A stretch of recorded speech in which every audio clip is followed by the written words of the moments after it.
Comprendre aujourd'hui pour défier demain. Droit et justice, économie, santé et bien-être, sport, société.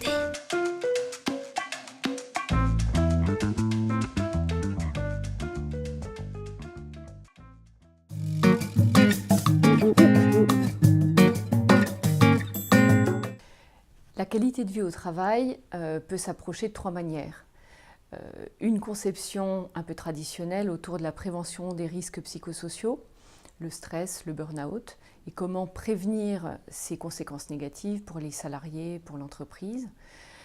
Une conception un peu plus positive qui a émergé ces dernières années, qui est autour de l'environnement du cadre de travail, qui peut être axée sur l'amélioration des conditions de vie au travail.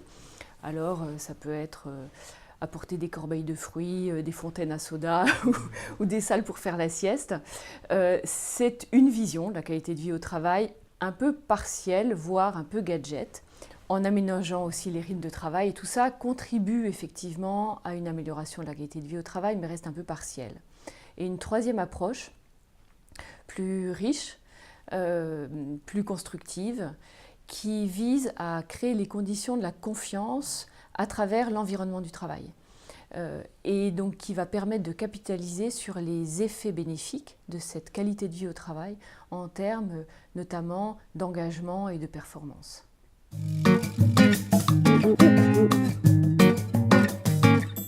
Parce qu'on a fait le constat qu'une grande partie des salariés sont désengagés de leur travail. Plus de 50% seraient désengagés. Et le désengagement peut venir de plusieurs sources. Deux qui sont importantes, qui sont la pression sur les coûts, la recherche de rentabilité, qui pousse à couper des dépenses qui sont jugées un peu superficielles, mais qui du coup suppriment des pans de convivialité dans l'entreprise. Également l'incertitude sur l'avenir de l'entreprise, des marchés qui sont source de défiance, en tout cas de perte de confiance et de repli sur soi.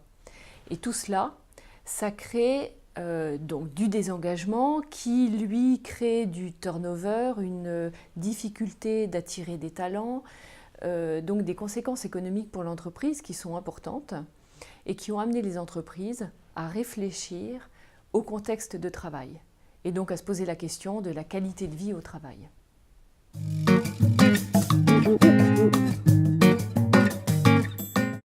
Oui, des études qui montrent qu'une amélioration nette de la qualité de vie au travail, notamment quand on recrée un climat de confiance, on redonne du sens, on augmente la productivité de 30 à 50%. Ce sont des études qui sont parues récemment dans la HBR d'ailleurs, la Harvard Business Review. Ça devient scientifiquement prouvé. Des études sur des milliers de cas. Oui.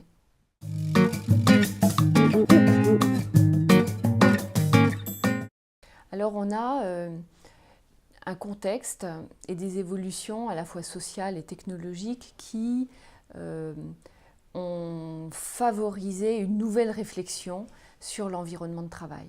Les évolutions sociales, c'est notamment les attentes des jeunes générations, qui sont assez différentes des précédentes, qui sont en demande de sens, fondamentalement, pour leur travail, et également d'un environnement plus sympathique ou plus convivial. Et ça pousse les entreprises à réfléchir au contexte de travail.